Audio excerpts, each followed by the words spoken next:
Welcome to the third episode of the Movie League. Yep, exactly right.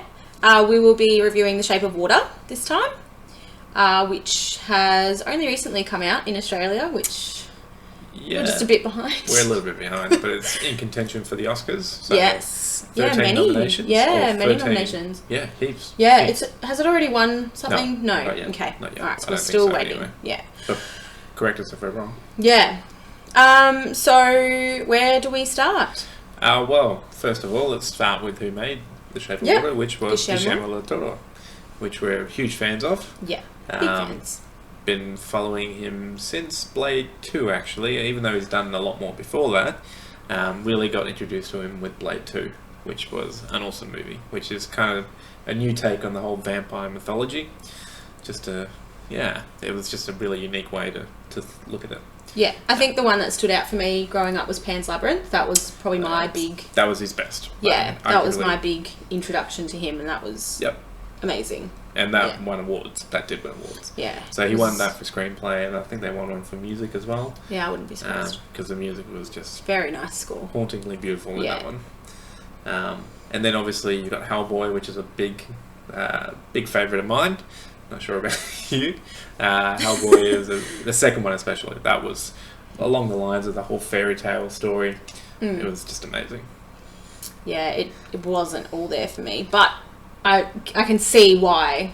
Which is getting a reboot next year, by yes, the way. Which I'm very excited for that one, actually. I just don't like the lead actor in the old ones. I just have Ron Perlman, personal he's vendetta amazing. against him for some reason. I love Ron Perlman. I don't know. But yes, so what was after that one? Then Pacific Rim. Pacific Rim, yeah, which I hated. I love that movie too.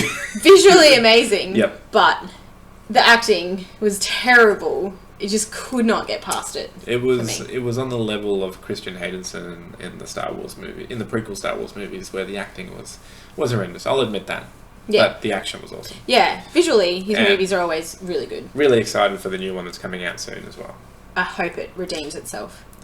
Well, we'll see. It's got John Boyega in it, which is awesome, from Star Wars. Mm-hmm. And he seems to be doing a really good job from the trailers, so yeah. We'll have to see. But let's get into The Shape of Water, which is what we're going to review today. Yes. So how did you feel about The Shape of Water? I still don't know. Yeah, I'm in a similar boat. I've been coming out of cinemas recently not knowing how to feel about movies. Yeah, whether you like it or not. I remember, there was a lot of summers where it'd come out and it'd be like, I love that movie. That was awesome. Like, you'd come out of the cinema and you'd be like, I want to watch that again. Haven't felt that for a while now in cinema. Yeah. So, I think with The Shape of Water, I don't know if my expectations were too high, considering Pan's Labyrinth. Yeah. Maybe... I was expecting something of that. And from the trailers that we saw, it kind of felt like that's what we were going to get. Yes. A really dark fairy tale. But this one seemed like such a light, romantic take as opposed to Pan's Labyrinth. Yeah, which is... it was just polar opposite for me to Pan's Labyrinth. It's like, I don't know, this one was just trying... I don't know, for me, it just didn't quite hit the mark on what it was trying to achieve. I agree. There was something missing. Yeah. Look, the premise was awesome. Yeah. I think the main character, what was actually put on paper, it didn't feel like it was translated to screen in the right way. Yeah. That's a valid point. Like the character being so vulnerable, being mute, being mousy and reserved, and only having one friend in the Zelda, who was the janitor. Yeah, and the neighbour. Can't forget about him. As well. He was my favourite. He was a major part of her life as well. He was my favourite. But that all kind of ended, or that kind of innocence kind of just went at that part where she's having the first 2 minutes special time in the bathtub. The first 2 minutes, it's just oh, she's so from the trailers, so and then it's just so cute, vulnerable, and then it's like that happened. Which, look, I'm not a prude. I'm not going to say that's a thing. But still, it was just not something. In a fairy exactly, tale. It's not something that we didn't even need to see that. For me, it would have been better if they had left it out. But I get what they were trying to do. But they were trying to humanise her. Exactly. Which is, everyone has needs. Yeah, but just opening with that was just it was shocking. Yeah. Not shocking to values, but shocking to the narrative that you were expecting. It's just not. It just didn't work for me at all. But apart from that point on, I quite enjoyed the romance that started between Eliza and the amphibian man, but I just couldn't get past the fact that there's been this theme that's been going in lots of reviews that I've been watching, and they all talk about this whole incompleteness, that she was incomplete, and then her meeting the amphibian man kind of made her feel like more of a person. But then there was just no real, like, they didn't really show anyone else trying to communicate with him. So it just led me to believe, like, yeah, I understand that she had things that were holding her back from feeling like a normal person because she was mute, she couldn't communicate. But they didn't show anyone else trying to communicate with the amphibian man. So would he have just been nice to anyone that gave him an egg? That's my question. Yeah. Because they didn't show anyone else trying to reach out to him. Well, did they need to? For me, they did. Because it didn't really make her seem... Well, that being said, the doctor seemed like he was very much on his side as well. For sure. But yet, they didn't even show him trying to communicate. But he was a great character, though. He was great. He was a very good character. Like, after... Well, look, I would have to say that the Russian doctor was the most interesting character after Eliza. Yeah. He seemed like he had a great backstory and something to... I don't know, I felt like his arc should have ended in a different way. Yeah. Like, he would seem like a just dying was just like, not a good way for him to go. Seemed like when the Russian agents were going to his home. Yeah, when he was ready to defend himself. He was ready to kill those guys. And then at the end, he was just standing there trusting vulnerable, them. Yeah. So vulnerable. Didn't seem like that. Like, that was the right way to go about getting rid of him. Yeah, I kind of wish he had seen it through to the end.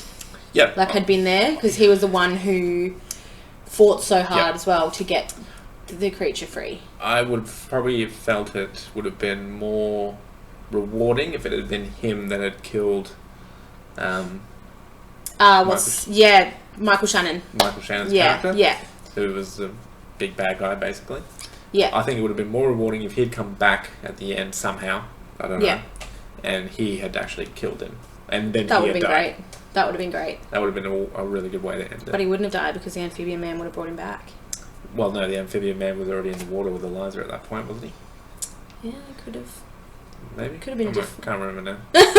Good ending, though. I like that ending better than the actual one. Yeah. The other thing that I did not like in this film was the dream sequence where she broke off with the character. Okay. Which I understood that her whole relationship with her neighbour, so Giles, that they watched all those films and that's something that she loved. So seeing herself in that sort of light with her love, like, I got it, but I just didn't like it. It just completely broke the whole... It kind of stopped the movie. Yeah, it just felt wrong. Yeah, I can agree with that. Yeah, didn't fit.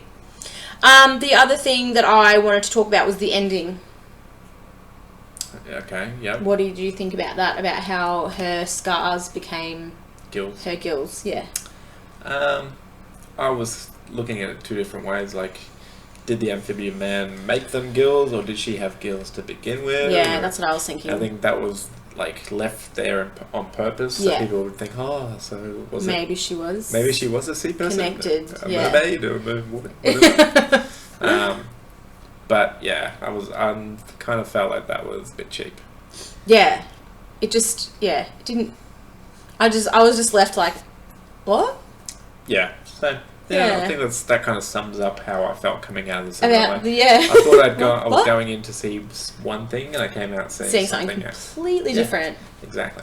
The one thing I do have to commend, though, is the actor who plays the amphibian man, so Doug Jones, because he's played Abe Sapien in Hellboy as well, so he has stuck with that sort of character. He plays a lot of monsters. Yeah, and a lot of different things. Like, to sit through the time that it takes to get that, like, the prosthetics and all of that on is amazing. Yeah. The prosthetics themselves were incredible. Yeah. Like, visually stunning film. Yeah, amazing. Like Always. If you see some of the behind the scenes footage that they have, a lot of what you thought was real in the movie was actually green screened. So a lot of like even the townscape when they're outside, it looks like a real place. It's actually all been amazing, visually stunning. So, you can always expect that from a Guillermo movie. Yeah, and like creative as well. Like it's a unique environment very that he different. creates. He's very, very good at production design. Like every little detail is spot on. Very So, So apart from that, like if you had to pick anything else out of the movie, what really stood out for you? I didn't like that the amphibian man ate the cat. Okay, yeah. I don't know. I just don't like when they use animals. But he said he was sorry. He did. By not bringing the cat back to life. Yeah, why couldn't he have done that? I mean, I think he ate it, rude. that's why.